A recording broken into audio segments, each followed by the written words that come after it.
أعوذ بالله من الشيطان اللعين الرجيم. بسم الله الرحمن الرحيم. الحمد لله رب العالمين بارئ الخلائق أجمعين مالك يوم الدين.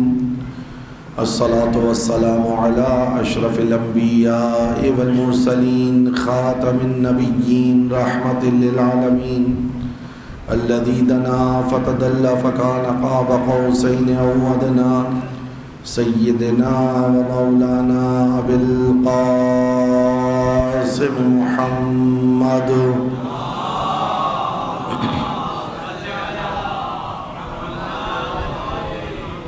وأهل بيته الطيبين الطاهرين المعصومين المظلومين الذين أذهب الله عنهم الرجس وطهرهم تطهيرا.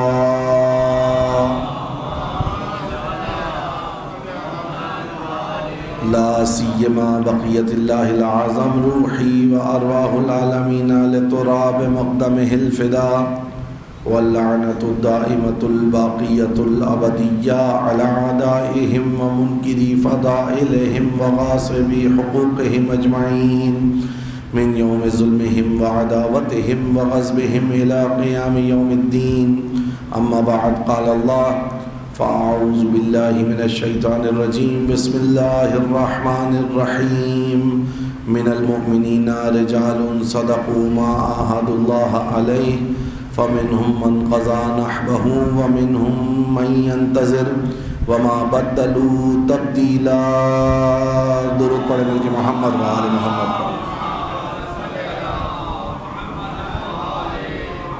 ایک اور بلند صلوات پڑھ دیں مل کے محمد و آل محمد.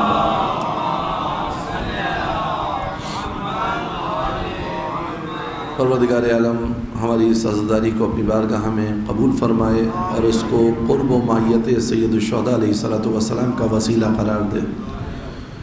مقام معیت کے عنوان سے جس سلسلہ مباحث کو شروع کیا تھا آج ہم اپنے آخری مرحلے میں پہنچ چکے ہیں، اس اعتراف کے ساتھ کہ مقام معیت جو کہ ایک عرفانی عنوان ہے اس کا حق ادا نہ ہو سکا اور باتیں ابھی بھی تشنا ہیں.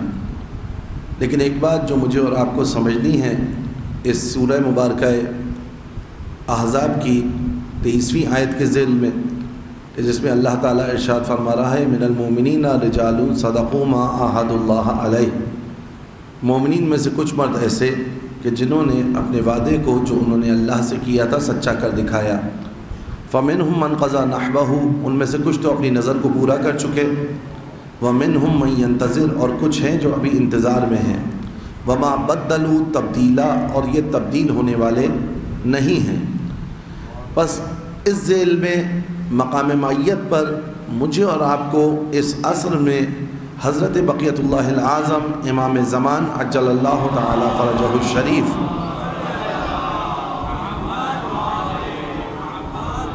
کے حوالے سے یہ سوچنا ہوگا کہ وہ مقام معیت کیا ہو کہ جن کی خدمت کے بارے میں سید الشہداء علیہ السلام تشویق دلاتے ہوئے نظر آئیں. وعدہ الہی جن کے ظہور پر موقوف ہو، وہ امام زمان کے جو دنیا کو عدل و انصاف سے پر کریں گے. بس اگر حجت خدا کی مقام معیت کو مجھے اور آپ کو سمجھنا ہے تو سیرت اہل بیت اطہار علیہ السلام کا مشاہدہ کرنا ہوگا اور اس سیرت کو اپنے دل میں اپنے اعضاء و جوارح کے ذریعے جگہ دینی ہوگی. چند ایک مثالیں آپ کے سامنے بیان کروں. اس سے پہلے سیرت کے اس پہلو کو بیان کر دوں کہ امیر المومنین یعصوب الدین حضرت علی بن ابی طالب علیہ السلام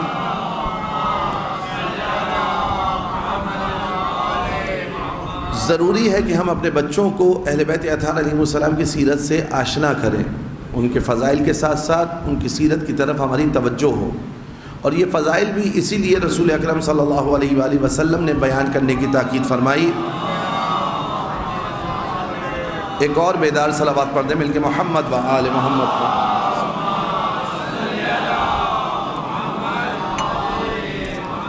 کیونکہ جب فضائل اہل بیت اطہار علیہ السلام بیان ہوں گے، جب فضائل اہل بیت اطہار علیہ السلام بیان ہوں گے تو خود بخود بافضیلت شخصیت کی طرف انسان کی رغبت ہوتی ہے۔ جب آپ کے دل میں فضائل اہل بیت اطہار علیہ السلام اترنا شروع ہوں گے تو حضرات محمد و آل محمد علیہ السلام کی محبت میں اضافہ ہوگا، اور جب نسلوں کی محبت میں اضافہ ہوگا، جب نسلوں کو ہم اس محبت اہل بیت اطہار علیہ السلام کی طرف لائیں گے تو اہل بیت اطہار علیہ السلام کی سیرت ہمارے معاشرے میں جلوہ گر ہوگی۔ بس اصل مقصد، اصل ہدف، اصل غایت ہم سب کے بیان کا یہی ہے کہ ہم اہل بیت اطہار علیہ السلام کے قریب ہوں۔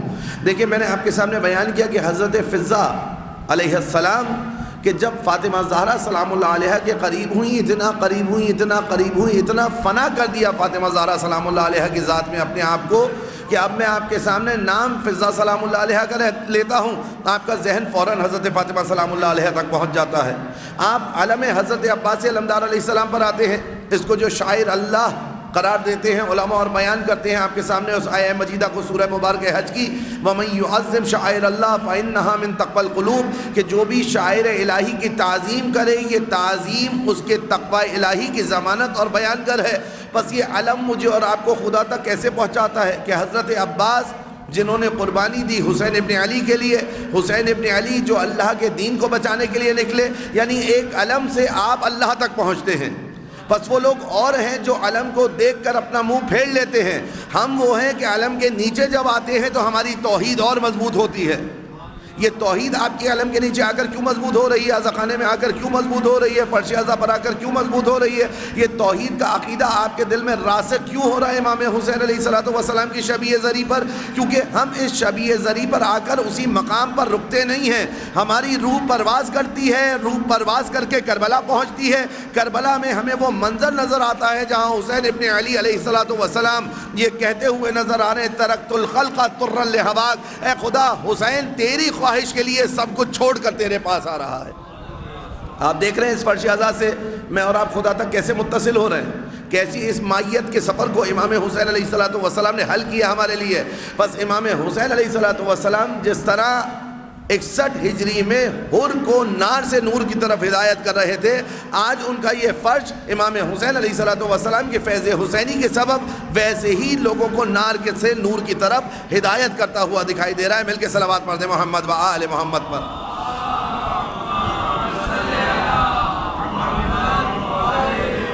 بس اس علم کے ذریعے میں اور آپ خدا تک پہنچ جائیں، اس شبیہ زری کے ذریعے میں اور آپ خدا تک پہنچ جائیں۔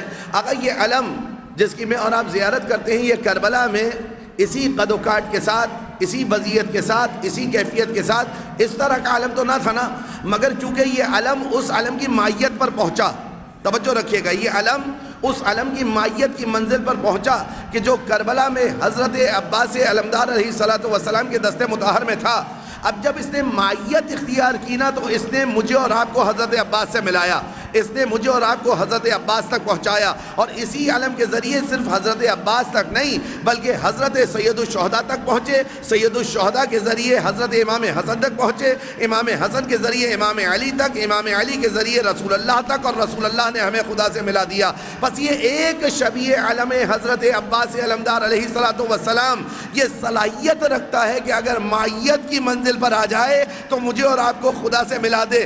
اگر میں اور آپ اس مائیت کی منزل پر آ جائیں تو اب آپ دیکھیے معاشرے کو کیسے خدا سے ملاتے ہوئے نظر آئیں گے۔ ہم کچھ کلام نہیں کریں گے، ہم کچھ بیان نہیں دیں گے، بلکہ میرا اور آپ کا انداز بتائے گا کہ یہ خدا والا ہے، اللہ والا ہے۔ مل کے صلوات پڑھ دیں محمد و آل محمد پر۔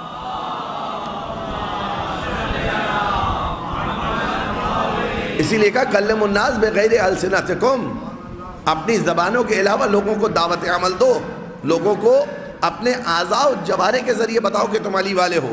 بس یہاں مجھے اور آپ کو کچھ کہنے کی ضرورت نہیں پڑے گی اگر مائیت کی منزل پر آ گئے۔ میرا اور آپ کا طرز عمل بتائے گا کہ یہ طرز عمل علی والوں کا ہے۔ جیسے ہی ذہن میں علی ابن ابی طالب علیہ السلام کی سیرت نقش ہوگی، فوراً انسان رسول اللہ اور اس سے بالا خداوند متعال کی ذات تک پہنچے گا۔ تو شاعر الہی مائیت کی منزل پر، میں اور آپ اگر مائیت کی منزل پر آ جائیں تو یقین جانیے بہت سارے مسائل حل ہو جائیں۔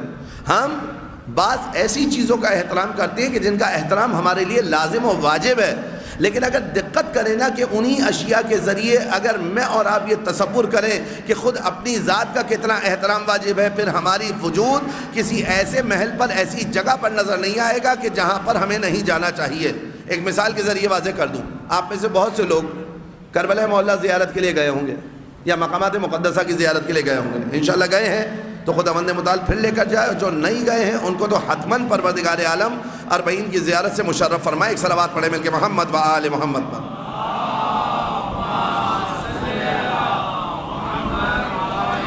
میں اس نگینے کو ذریعے امام حسین علیہ السلام سے مس کر کے لایا، کربلا کے کفن کو امام حسین علیہ السلام کے ذریعے سے مس کر کے لایا، ایک رومال کو سید الشہداء علیہ السلام کے ذریعے سے مس کر کے لایا۔ وہ رومال جو کل تک سید الشہداء کے ذریعے سے مس نہیں ہوا تھا تو اس کی کوئی اہمیت، کوئی ارزش، کوئی فضیلت میری نگاہ میں نہیں تھی۔ جیسے ہی وہ متصل ہوا امام حسین علیہ السلام کے ذریعے سے، اب اس رومال کو میں ایسے ہی کہیں نہیں ڈال دیتا۔ یہ جو آپ علماء کے ہاتھ میں بعض دفعہ دو رومال دیکھتے ہیں نا، اس کی حکمت یہی ہے کہ ایک رومال آنسوؤں کے لیے رکھا جائے، ایک رومال دوسرے عرق اور دوسری رطوبتوں کے لیے رکھا جائے، کیونکہ یہ جو آنسو ہیں نا یہ حسین ابن علی علیہ السلام کی یاد میں بہے ہیں، یہ کوئی عام آنسو نہیں ہے، یہ توشہ نجات ہے۔ تو ان آنسوؤں کی وجہ سے یہ رومال متبرک ہو گیا، یہ رومال بابرکت ہو گیا۔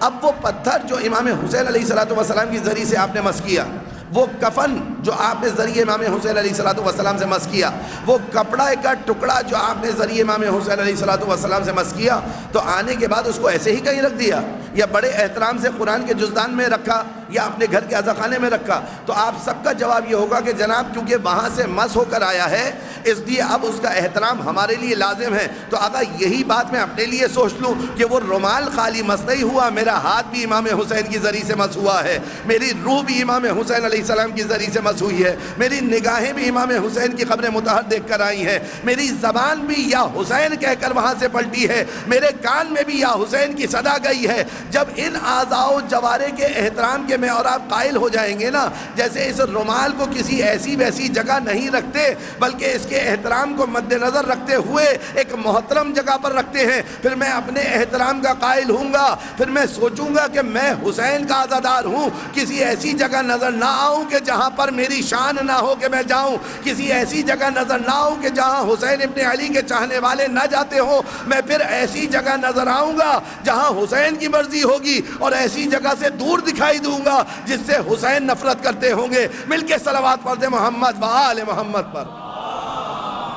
یہ ہے مقام معیت آقا، یہ ہے مقام معیت کہ میں اپنی اہمیت کو سمجھوں۔ اصحاب امام حسین علیہ السلام نے اپنی اہمیت کو سمجھا، فداکاران حسین ابن علی علیہ السلام نے اپنی اہمیت کو سمجھا، حسینی ماؤں نے اپنی اہمیت کو سمجھا۔ آپ نے دیکھا نا جناب زینب سلام اللہ علیہ کے روضہ مطہر پر قربان ہو جانے والے جوانان کی مائیں، ابھی بھی انٹرنیٹ پر ویڈیوز موجود ہوں گی، آپ جا کر دیکھ سکتے ہیں۔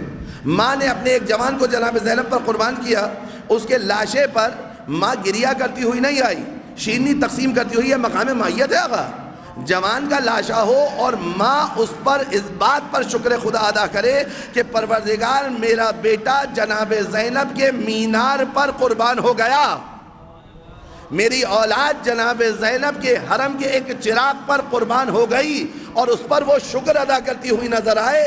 سمجھ جائیے کہ مقام معیت پر ہے۔ جناب زینب نے کیا کیا تھا؟ بچے قربان ہو گئے، سجدہ شکر ادا کرتی ہوئی نظر آ رہی کہ پروردگار تیرا احسان ہے کہ تو نے میرے بچوں کو حسین کی راہ میں قربان کیا ہے، تو نے میرے بچوں کو یہ سعادت دی کہ حسین کی راہ میں وہ قربان ہو۔ یہ مقام معیت ہے آقا، یہ مقام معیت ہے کہ وہ ماں جب جناب زینب سلام اللہ علیہ کے روضے کے ایک چراغ پر جب بچہ قربان ہو رہا ہے نا تو وہ اس پر شکر ادا کر رہی ہے اور آ کر کہہ رہی ہے کہ ابھی اللہ نے ایک دیا تھا، میں نے راہ خدا میں ایک قربان کیا ہے، اگر اور ہوتے تو راہ خدا میں اسی جذبے کے ساتھ اور قربان کرتی۔ آقا یہ جذبہ کس نے دیا ہے؟ جو میں نے پہلی مجلس میں آپ کے سامنے بیان کیا تھا، عموماً قوموں کو کس سے ڈرایا جاتا ہے؟ کس چیز سے ڈرایا جاتا ہے اقوام کو؟ یا موت سے، موت کا خوف دلایا جاتا ہے، یا فقر و فاقے کا خوف دلایا جاتا ہے، یا اسیری کا خوف دلایا جاتا ہے؟ ایسا ہی ہے نا۔ آپ دیکھیں عزاداری سید الشہداء علیہ السلام نے ہماری تربیت کیسے کی ہے۔ اس عزائے حسین ابن علی علیہ السلام نے ہماری تربیت کیسے کی ہے؟ آقا عزاداری کے مراسم کو جہت دینے کی ضرورت ہے، اختلاف میں کھڑے ہونے کی ضرورت نہیں ہے۔ صحیح سمت پر فلسفے کے ساتھ عزائے امام حسین علیہ السلام جو بر صغیر کے ہمارے علماء نے رائج کی ہے نا، اور جو ہمارے بزرگوں سے ہم تک منتقل ہوئی ہے، اس کی بڑی اہمیت ہے، اس کا بڑا اثر ہے۔ جن گھروں میں عزائے امام حسین علیہ السلام ہوتی ہے نا، جن گھروں میں فرش عزائے حسین ابن علی بچھایا جاتا ہے، جن گھروں میں عباس علمدار علیہ السلام کا علم بلند ہوتا ہے، ان کی نسلیں وفا کی خوشبو کو سونگھ کر پروان چڑھتی ہیں۔ مل کے صلوات پڑھیں محمد و آل محمد پر۔ رائج کریں اپنے گھر میں صف ماتم سید الشہداء علیہ السلام کی بچھائیں، اپنے بچوں کو ادب و آداب سکھائیں کہ کیسے فرش عزائے حسین ابن علی علیہ السلام پر آیا جاتا ہے، کیا لباس ہو، کیا کیفیت ہو، کیا انداز ہو، کیا پرسیداری کا طریقہ ہو، کیا ادب آداب ہو۔ یہ جو ہماری ماؤں نے ہمیں آقا تربیت دیا ہے نا، اس عزاداری کے پیچھے بہت گہرے فلسفے موجود ہیں۔ تو عموماً اقوام کو جو ڈرایا جاتا ہے، کس چیز سے ڈرایا جاتا ہے؟ موت سے، بھوک پیاس سے، فقر و فاقے سے، زندان کی اسیری سے۔ عزائے امام حسین علیہ السلام کا کمال دیکھیں۔ اور اگر صحیح جہت دے کر میں اور آپ اپنے بچوں کو پروان چڑھائیں نا، یقین جانیے ہر ایک فرد سید الشہداء کی راہ میں قربانی کے لیے آمادہ نظر آئے۔ مل کے صلوات پڑھ دیں محمد و آل محمد۔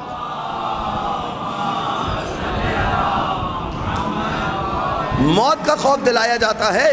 یہ وہ قوم ہے، یوم علی اصغر کے دن دیکھ لیجئے، یہی برادران آپ کو نظر آئیں کہ جو انتظامیہ میں ہوتے ہیں یوم علی اصغر کی، مائیں اپنے بچوں کے لیے تمنا کر رہی ہوتی ہیں، انتظامیہ سے آ کر کہہ رہی ہوتی ہے بھائی ایک کفن مجھے دے دو، میں اپنے بچے کو پہناؤں گی۔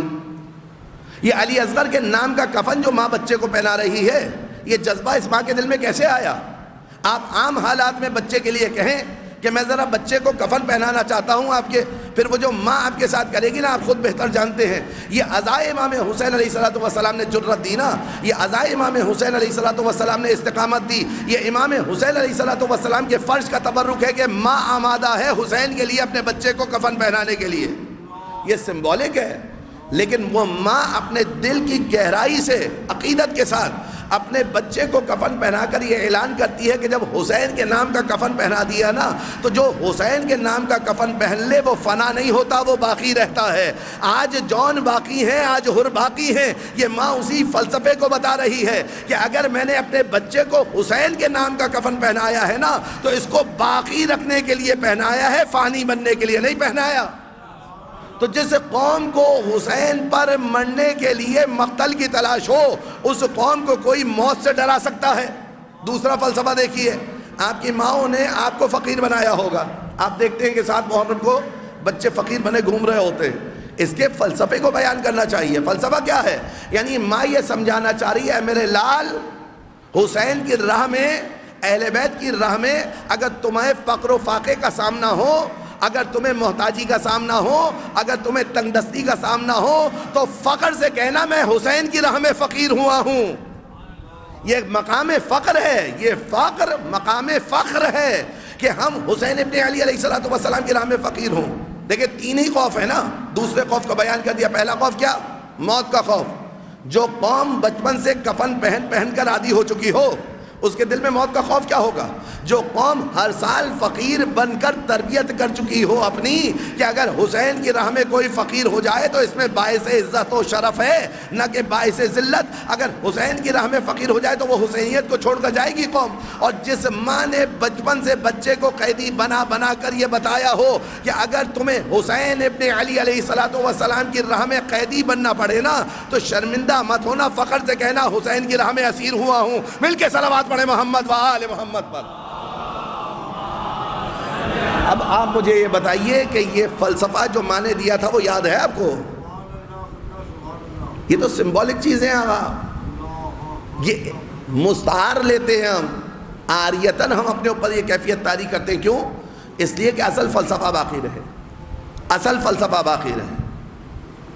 اس میں نہ کوئی سنت کا دخل ہے اور نہ کسی اور عنوان کا۔ ہاں جہاں پر یہ بات آئے تو وہاں پہ اس فلسفے کو صحیح طریقے سے بیان کریں اور بچے کو فقیر بناتے ہوئے بتائیں، بچے کو علم تھماتے ہوئے بتائیں، بچے کو کفن پہناتے ہوئے بتائیں کہ تمہیں پالا ہم نے حسین ابن علی کے لیے ہے. اگر حسین کے مکتب پر بات آئے نا تو پھر تمہارا وجود اس قابل ہے کہ حسین پر قربان ہو جاؤ، کیونکہ حسین ابن علی پر بھی ہر کس و ناقص قربان نہیں ہو سکتا ہوگا.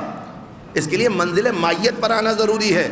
امام حسین علیہ السلام کا خون جہاں گرا وہیں پر اصحاب امام حسین علیہ السلام کا خون گرا، اور وہیں پر دوسرے لشکر کی بھی جراحتیں ہوئی ہوں گی اور ان کے بھی نجس لاشیں گرے ہوں گے.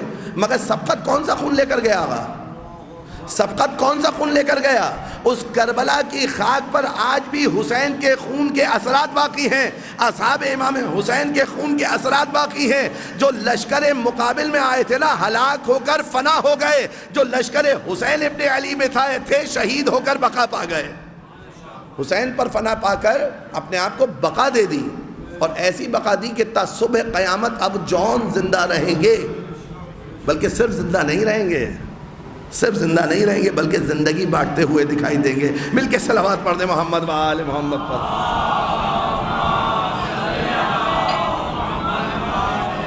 مقام مائیت ایک شیعہ کے لیے بہت اہم ہے.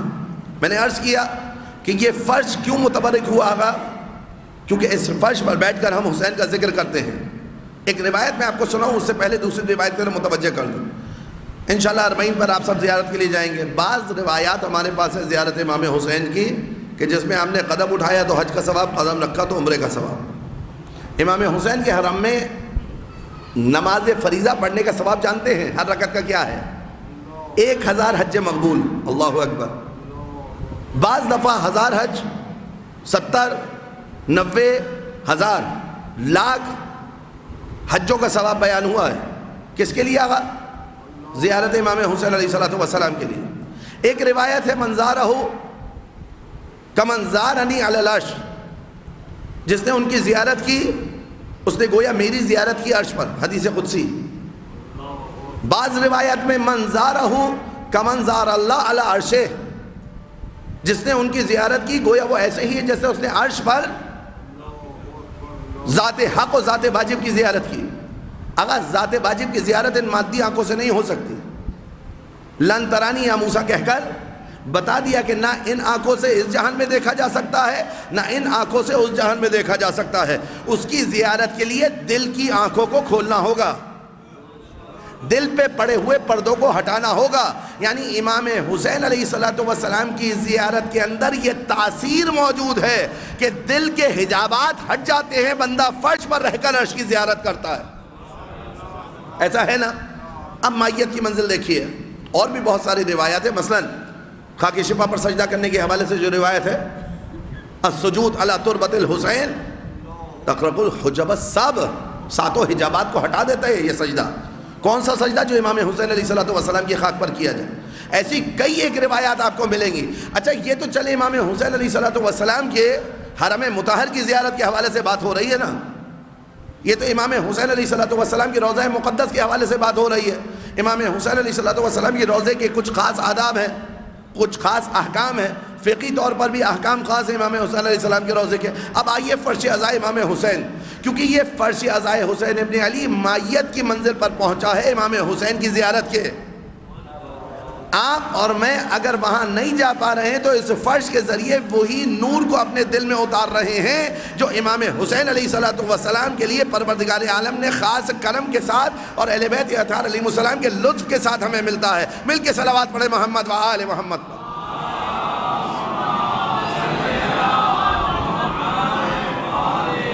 روایت میں وارد ہوا، حدیث قدسی ہے، من بکا علی مصاب الحسین، جو امام حسین علیہ السلام کی مصیبت پر بکا کرے. اکثر آپ نے مصائب میں سنا ہوگا، اور پہلی محرم کو اس حدیث قدسی کو اکثر بیان کیا جاتا ہے. من بکا علی مصاب الحسین، جو امام حسین علیہ السلام کی مصیبت پر بکا کرے. او تذکرہ، اور امام حسین کی یاد کو تازہ کرے. او جلسہ مجلسن، اور گیا مجلس میں آ کر امام حسین علیہ السلام کی بیٹھے. یہ او کے ذریعے جو عطف ہوتا ہے نا، کوئی اگر امام حسین پر بکا کرے یا امام حسین کی یاد کو تازہ کرے یا مجلس عزائے حسین ابن علی میں آ کر بیٹھے، یہاں پر واو کی طرح سے نہیں ہو رہا ہے کہ جو مجلس عزائے حسین میں اور ان کی یاد کو تازہ کرتے ہوئے اور مجلس عزائے حسین میں آ کر بیٹھے. نہیں، کوئی اگر ان تین میں سے کوئی ایک کام بھی کر لے نا، اس کی فضیلت بتاؤں کیا ہے؟ من بکا علی مصاب الحسین، جو امام حسین کی مصیبت پر بکا کرے، بکا یعنی بآواز بلند کریا، جو ان کی یاد کو تازہ کرے، جو ان کے فرش مجلس پر آ کر بیٹھے، کأنہ زارنی علی العرش، حدیث قدسی ہے۔ حدیث قدسی وہ خدا کا فرمان ہے جو قرآن میں نہ ہو۔ جو یہ تین عمل میں سے کوئی ایک انجام دے نا، وہ ایسا ہی ہے جیسے اس نے میری زیارت کی ہو عرش پر، ایک مرتبہ نہیں، 10 مرتبہ نہیں، 15 مرتبہ نہیں، 40 مرہ، 40 مرتبہ۔ تو یہ اعمال معیت کی منزل پر پہنچے ہیں نا، جب اس معیت کی منزل پر پہنچے تو خداوند متعال نے ان کو اس رحمت کی نگاہ سے دیکھا کہ اگر کوئی ذکر حسین ابن علی کرے، اگر کوئی حسین کی مصیبت پر بکا کرے، اگر کوئی حسین کے فرش پر آ کر بیٹھے، کأنہ زارنی علی العرش 40 مرہ، تو وہ ایسے ہی ہے جیسے اس نے عرش پر میری زیارت کی ہو 40 مرتبہ۔ آقا آپ ایک مرتبہ حج مقبول پر حیران تھے، یہاں بیت اللہ کی زیارت نہیں بلکہ اللہ کی زیارت کی بات ہو رہی ہے۔ مل کے صلوات پڑھ دے محمد و آل محمد پر۔ یہ جب معیت کی منزل پر معاملہ پہنچتا ہے نا، معیت کی منزل پر، تو یہ سارے احکام لاگو ہوتے ہیں۔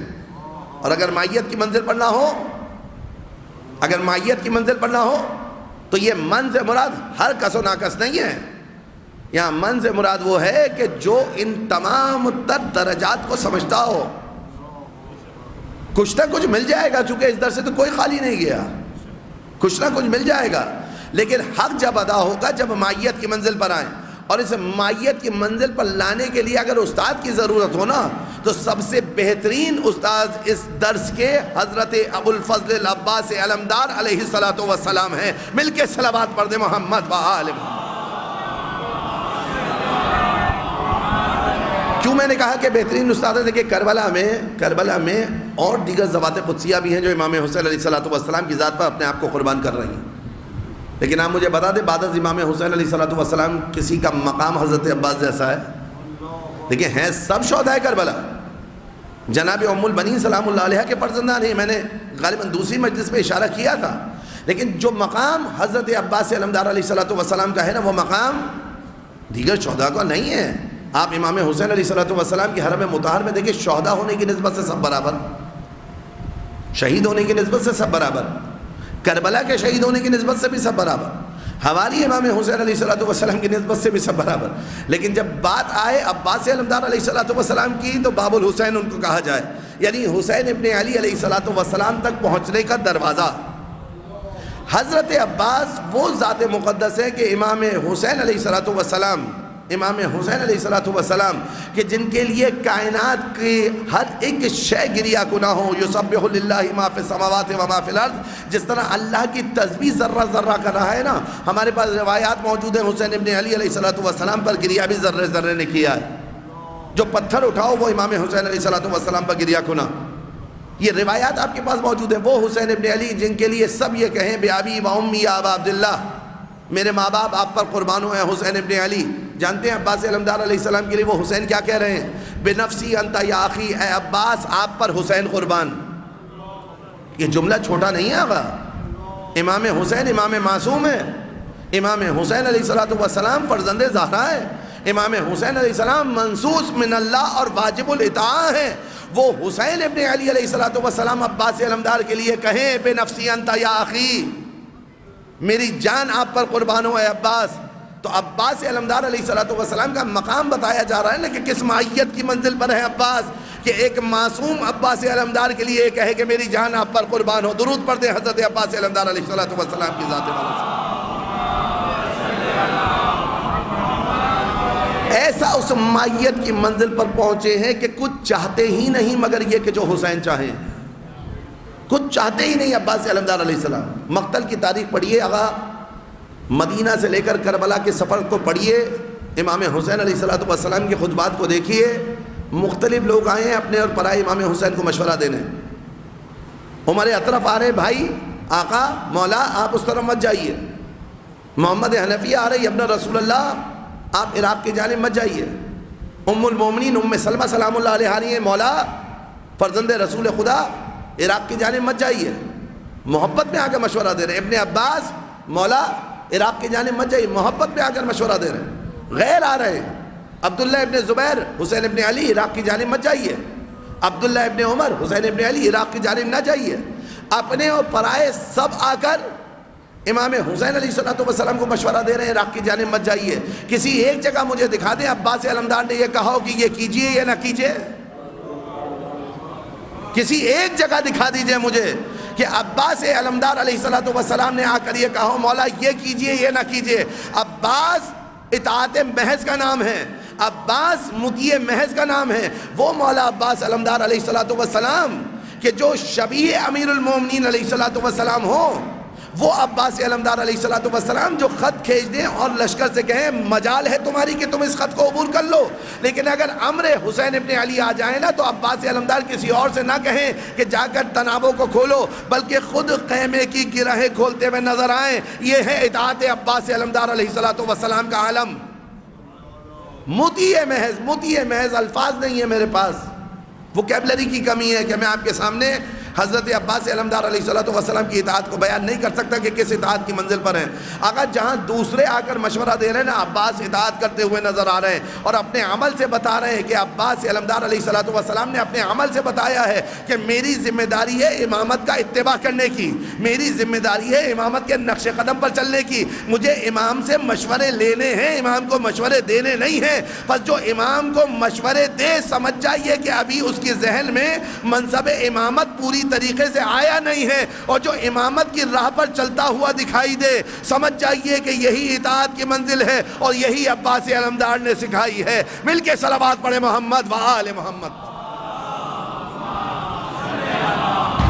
یہ مقام معیت ہے حضرت عباس علمدار علیہ السلام کا کہ جس کی وجہ سے امام حسین علیہ السلام ان کے اندر اس جوہر کو دیکھ رہے ہیں کہ یہ فرماتے ہوئے نظر آئے بے نفسی انت یا اخی۔ صرف محبت میں نہیں کہا، یہ صرف محبت سے لبریز جملہ۔ امام معصوم آقا، امام معصوم کی زبان سے اگر محبت میں کلمات نکلتے ہیں وہ بھی خدا کی مرضی کے مطابق ہوں، بلکہ خدا کی مشیت کے مطابق ہوں، اور اگر غضب میں کچھ الفاظ نکلیں گے تو بھی خدا کی مشیت کے مطابق ہوں گے، مرضی کے مطابق ہوں گے۔ امام معصوم کے کلمات نہ حالت غضب میں نہ حالت فرح میں، امام کے کلمات ایسے نہیں ہوتے کہ جن کو نظر انداز کیا جائے۔ حضرت عباس کے لیے کہہ رہے ہیں بے نفسی انتا یا اخی، میری جان آپ پر قربان ہوں۔ میں نے چند ایک مثالیں لوگوں کے سامنے پیش کی تھی، آپ کے سامنے بھی پیش کر دیتا ہوں۔ آگے یہ بتائیے کہ حضرت عباس علمدار علیہ السلام کے دوسرے بھائی بھی تو ہیں نا۔ اچھا، حضرت عباس کا نام آ رہا ہے، ام البنین سلام اللہ علیہ ہے نا، دوسری ازواج کی جگہ ام البنین کا نام ذہن میں آ رہا ہے۔ بی بی معصومہ امام کاظم علیہ السلام کی 19 تقریباً بیٹیاں ہیں، ان 19 میں سے آپ کو حضرت معصومہ قم یاد ہے؟ کیوں آگا؟ ان کے مقام کو، ان کے لیے بھی امام کاظم نے فرمایا تھا فداہا ابوہا، ان کے لیے بھی امام کاظم علیہ السلام کے یہ کلمات موجود ہیں، یعنی ایک معصوم کے کلمات بیوی کے لیے موجود ہیں کہ آپ کا بابا آپ پر قربان ہو۔ یہ معاملہ کیا ہے کہ یہ ان ذوات قدسیہ، مثلا اگر صرف بیٹی ہونا فضیلت ہوتا اور اس مقام پر پہنچنے کا ضامن ہوتا تو امام کاظم علیہ السلام کی 19 بیٹیاں ہیں اور سب کی سب بافضیلت ہیں، لیکن جو مقام حضرت معصومہ سلام اللہ علیہ کا ہے نا وہ باقی 18 کا نہیں ہے۔ اسی طریقے سے ام البنین سلام اللہ علیہ کے 4 بیٹے ہیں، جو مقام حضرت عباس علمدار علیہ السلام کا ہے وہ مقام کسی اور کا نہیں ہے۔ یہ مقام طے کیسے ہوتے ہیں آقا؟ میں اور آپ کیا حیثیت رکھتے ہیں کہ ان کے مقام کو معین کریں؟ ہے کوئی ہماری اوقات حیثیت؟ نہیں، ہم معین نہیں کر سکتے۔ معصوم کے کلمات بتائیں گے کہ کس کے لیے معصوم کیا کہہ رہے ہیں۔ حضرت عباس کے لیے امام حسین نے کہا بے نفسی انتا یا اخی، میری جان آپ پر قربان ہو اے عباس، کسی اور کے لیے نہیں کہا۔ اس سے حضرت عباس علمدار علیہ السلام کا مقام سمجھ میں آ رہا ہے۔ حضرت معصومہ کے لیے امام کاظم علیہ السلام نے کہا فداہا ابوہا، کسی اور کے لیے نہیں کہا۔ اس سے حضرت معصومہ سلام اللہ علیہ کا مقام سمجھ میں آ رہا ہے۔ پس جو جتنا زیادہ ولایت کے اندر اپنے آپ کو جذب کرتا گیا اور فنا کی منزل پر پہنچا، امام علیہ السلام کے کلمات اس کے لیے ویسے ہی تبدیل نظر آئے۔ اس کے مقام کو دیکھتے ہوئے امام نے لوگوں کو بتایا ہے کہ یہ مقام کیا ہے۔ حضرت عباس علمدار علیہ السلام کے لیے مولا نے فرمایا، چھٹے امام امام جعفر صادق علیہ السلام، کان امنا العباس نافذ البصیرہ، ہمارے چچا عباس کے اندر بصیرت نافذ ہو چکی تھی. یہ جو بصیرت نافذ ہو چکی ہے حضرت عباس علمدار علیہ السلام کے وجود میں، کیسی بصیرت تھی؟ شب عاشور شمر آیا، شمر نے آ کر حضرت عباس اور ان کے بھائیوں سے خطاب کیا، یا بنی اختنا، ہے ہماری بہن کے بیٹوں. کیوں کہا اس نے بہن کے بیٹوں؟ اس لیے کہ حضرت عباس کا قبیلہ اور شمر ملعون کا قبیلہ، حضرت عباس کی والدہ کا قبیلہ اور شمر ملعون کا قبیلہ آپس میں ہمسائے قبیلے تھے. اس نسبت کے تحت اس نے کہا یا بنی اختنا. اگر یہاں پر میرا کوئی رشتہ دار بیٹھا ہو، اس کا رشتہ مجھے پتہ ہو، یا یہاں پر آپ میں سے کسی کا نام مجھے پتہ ہو، میں اگر اس سمت سے اس کو آواز دوں، فوراً طبیعت کا اثر ہے نا، انسان اس طرف ملتفت ہوگا. نام کے اوپر، لقب کے اوپر انسان فوراً ملتفت ہوتا ہے نا، توجہ کرتا ہے. حضرت عباس اور ان کے بھائی بیٹھے ہوئے تھے. جب شمر نے آ کر یہ کہا نا یا بنی اختنا، حضرت عباس علمدار علیہ السلام اور ان کے تینوں بھائی شمر کی طرف دیکھا بھی نہیں، یعنی اس صدا کے اوپر توجہ ہی نہیں کی. اتنا محو تھے نور امامت کے دید میں کہ عباس علمدار علیہ السلام نے اس طرف توجہ ہی نہیں کی.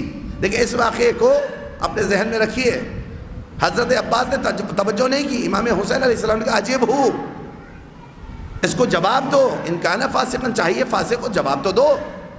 پھر جا کر جواب دیا. توجہ کیوں نہیں کی؟ کیونکہ نور امامت کے دیدار کے مشتاق و عشاق بیٹھے ہوئے ہیں.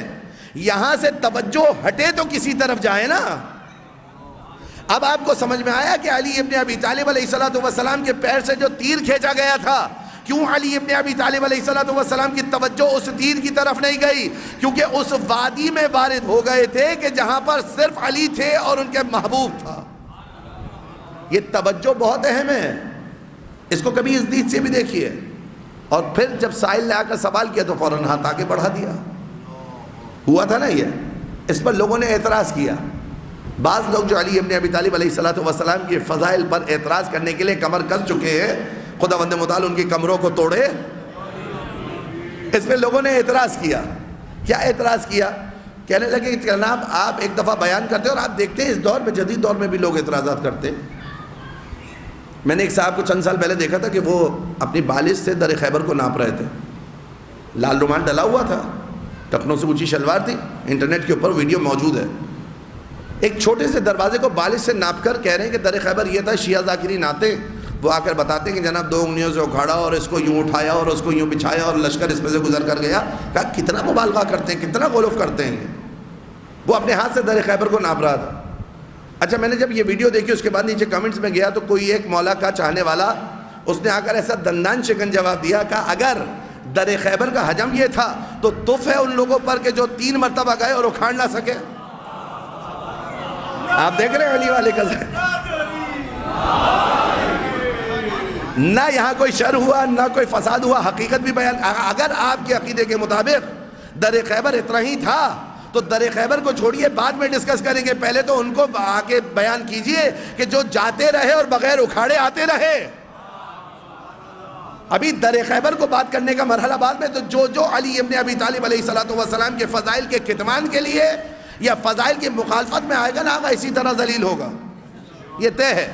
تو یہاں پر بھی کچھ لوگوں نے اعتراض کیا کہ شیعہ ذاکر آ کر بیان کرتے ہیں، علماء بیان کرتے ہیں آ کر کہ ایک طرف علی کا خضوع و خشوع یہ کہ پیر سے تیر نکال لیا گیا، علی کو پتہ نہیں چلا. ایک طرف سائل آئے اور آ کر انگوٹھی طلب کی اس نے، اور علی ابن ابی طالب علیہ السلام سائل نے آ کر سوال کیا، مولا علی نے ہاتھ بڑھا دیا، انگوٹھی لے گیا. تو کیا تعارض نہیں ہے، ٹکراؤ نہیں ہے؟ ایک طرف نماز میں اتنی توجہ کہ پیر کا گڑا ہوا تیر احساس نہ ہو، اور ایک طرف سائل کی صدا سن لی جائے. شہید مطہری علیہ الرحمہ نے اس کا جواب دیا ہے کہ جب علی ابن ابی طالب علیہ السلام کے پیر سے تیر نکالا گیا تھا، علی محراب عبادت میں تھے، بالکل محراب عبادت میں تھے، تیر نکال لیا گیا، پتہ نہیں چلا. چلو اس پر تو اعتراض نہیں ہے. سائل کے دینے پر اعتراض کیوں ہے؟ اس لیے ہے نا کہ علی نے نماز میں سنا کیسے؟ تو سائل کی صدا تھی، اے اللہ تیرے گھر سے واپس جا رہا ہوں. تو جو اس بارگاہ میں موجود تھا اس نے ہاتھ کو آگے بڑھا دیا. سائل نے صدا عالم ناسوت میں دی، علی نے صدا کو عالم ملکوت میں سنا. اور علی ابن ابی طالب علیہ السلام نے ہاتھ آگے بڑھا دیا، سائل آ کر لے گیا. یعنی علی عالم ناسوت سے عالم ملکوت میں سننے کی اہلیت رکھتے ہیں. مل کے صلوات پڑھے محمد و آل محمد پر.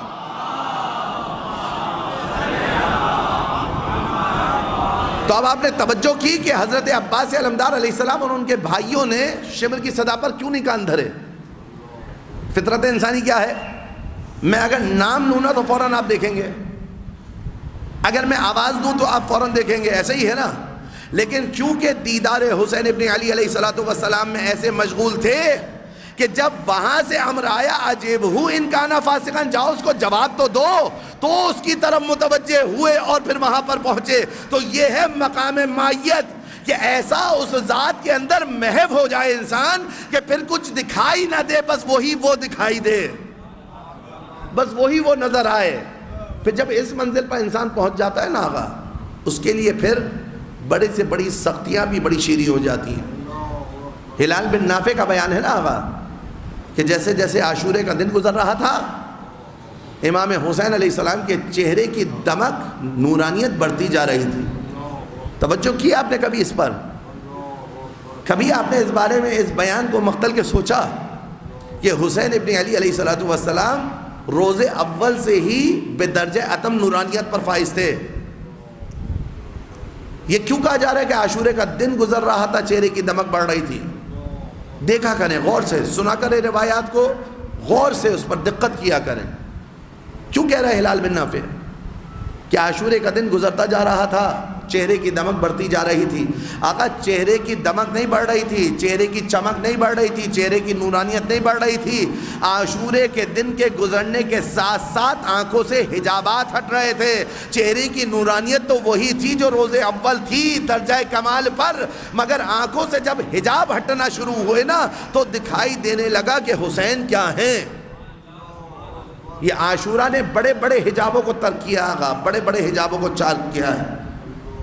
جب عاشورہ کی وجہ سے چہروں کے حجاب ہٹنے لگے نا، آنکھوں سے حجاب ہٹنے لگے، تو پتہ چلا کہ حسین ابن علی کیا ہیں. سمجھ میں آئی آپ کو بات؟ امام حسین علیہ السلام اس منزل پر تھے نفس مطمئنہ کی کہ امام حسین روز اول ملک پہچان رہا ہے، آ کر پر لے کر جا رہا ہے. کیوں پر لے کر جا رہا ہے؟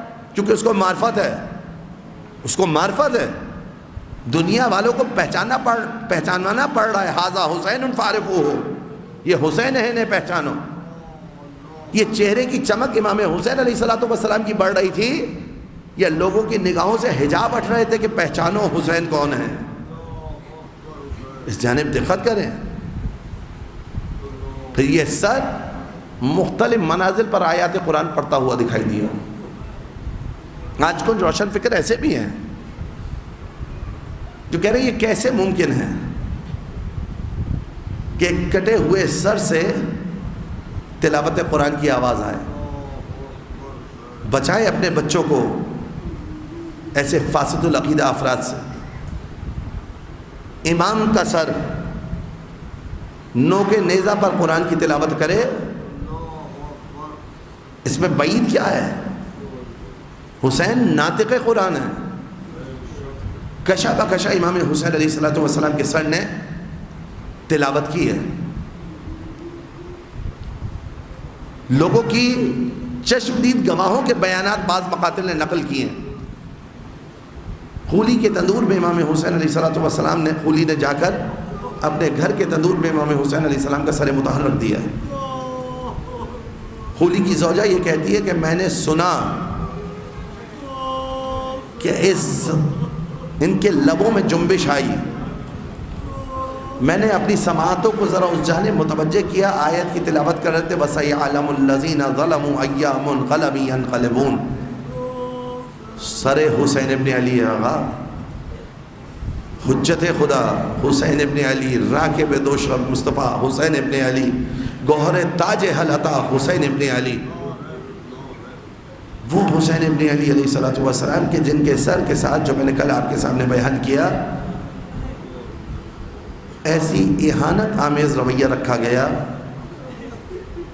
کہا تھا نا کہ لوگوں نے علی اور فاطمہ کو پہچانا نہیں.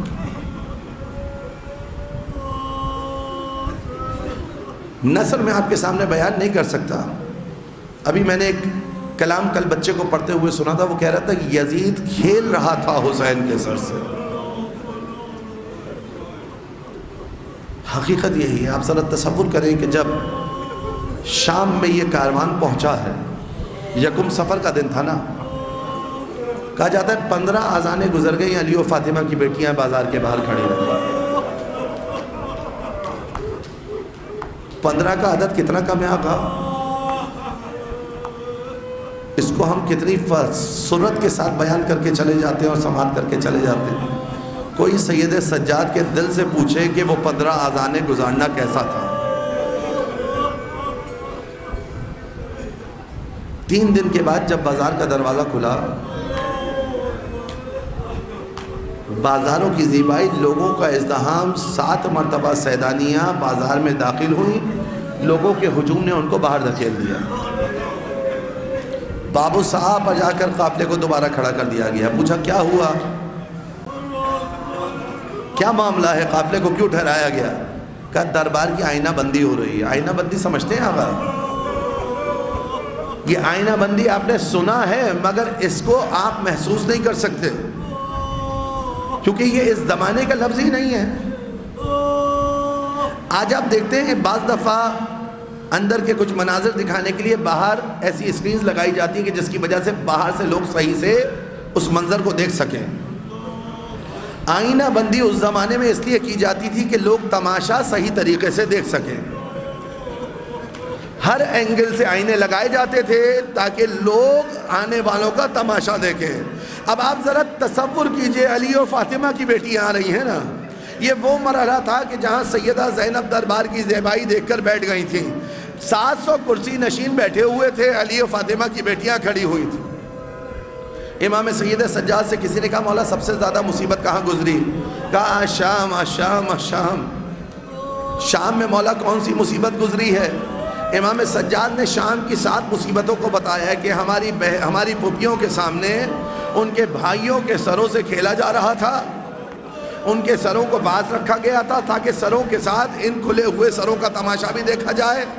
کئی چھتوں سے ہم پر پتھر برسائے گئے، کہیں کھولتے ہوا پانی پھینکا گیا، کہیں سے انگارے پھینکے گئے، ہمارے سر زخمی ہوئے، ہماری پھوپھی زینب کا سر زخمی ہوا۔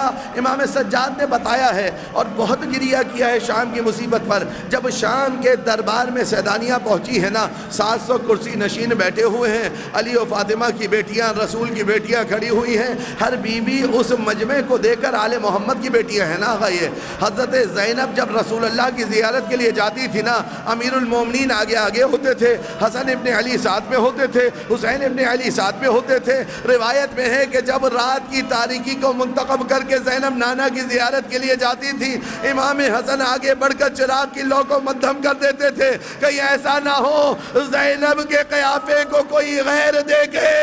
اے امام حسن، آپ اگر عاشورہ پر ہوتے اور 11 محرم کو زینب کی یہ حالت دیکھتے اور شام کے بازار میں اور دربار میں زینب کو دیکھتے، نہ جانے آپ کی کیا دل یہ کہتا ہے کہ حسن و حسین یہ بات برداشت نہ کر پاتے۔ یہ امتحان کا مرحلہ جو تھا نا امام سید سجاد کے لیے بہت سخت تھا آقا، بہت سخت تھا۔ سید سجاد اس بات پر روتے رہے جب دربار میں وارد ہوئی نا سیدانیاں، ہر بیوی نے اپنے آپ کو ایک دوسری بیوی کے پیچھے چھپانا چاہا۔ فضہ آگے کھڑی ہے، فضہ کے کندھے پر زینب کا سر ہے، زینب کے کندھے پر ام کلثوم کا سر ہے، ام کلثوم کے کندھے پر رباب کا سر ہے۔ ہر بیوی اپنے آپ کو دوسری بیوی کے پیچھے چھپاتی ہے۔ ایک مرتبہ یزید نے اپنے غلام سے کہا ان آنے والیوں کا تعارف تو کرایا جائے۔ ایک مرتبہ تعارف کرانے لگا، ہاذہی زینب، ہاذہی رقیہ، ہاذہی ام کلثوم، ہاذہی بنات فاطمہ۔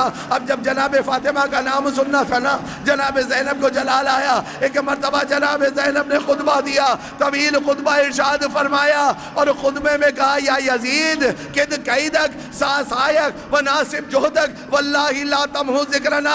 اے یزید تجھے جو مکر کرنا ہے کر لے، تجھے جو کوشش کرنی ہے کر لے، خدا کی قسم تو ہمارے ذکر کو مٹا نہیں سکے گا۔ اے سیدہ زینب آئیے اور آ کر ان عزاداروں کی آنکھوں کو دیکھیے، ان کی زبانوں پر یا زینب کی صداؤں کو سنیے۔ بی بی آپ کا ذکر آج بھی موجود ہے، آپ نے حق کہا تھا۔ اب جب جناب زینب نے یہ خطبہ دیا نا، یزید نے چند حبشیوں کو اشارہ کیا، کہنے لگا کوئی ہے جو اس عورت کی زبان کو بند کرے۔ ایک مرتبہ فضہ سامنے آ گئی، آ کر اپنے چہرے سے بالوں کو ہٹایا اور کہنے لگی ہے حبشیوں تمہاری غیرت کو کیا ہو گیا، تمہاری غیرت کو کیا ہو گیا؟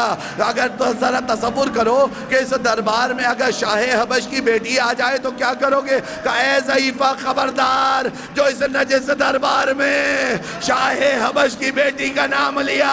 فضہ نے تعارف کرائے، حبشیوں پہچانو، میں فضہ دختر شاہ حبش ہوں، وہ حبشی جو زینب کو قتل کرنے کے ارادے سے آگے بڑھے تھے، نیزے لے کر یزید کے تخت کی طرف لپکے۔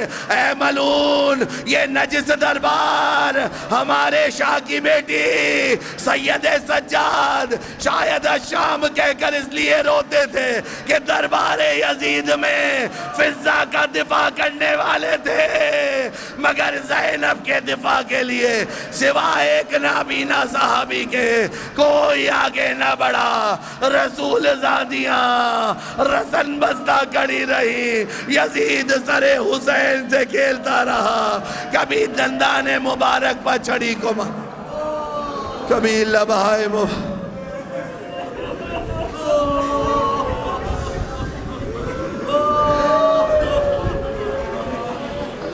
اللہم لنا ولا ظالم ظلم حق محمد وآل محمد وآخر تابع له على ذلك اللهم لعن الإصابة التي جاهدت الحسين وشايعت وبايعت وطابعت على قتله اللهم لعنهم جميعا اللهم لعنهم جميعا اللهم لعنهم جميعا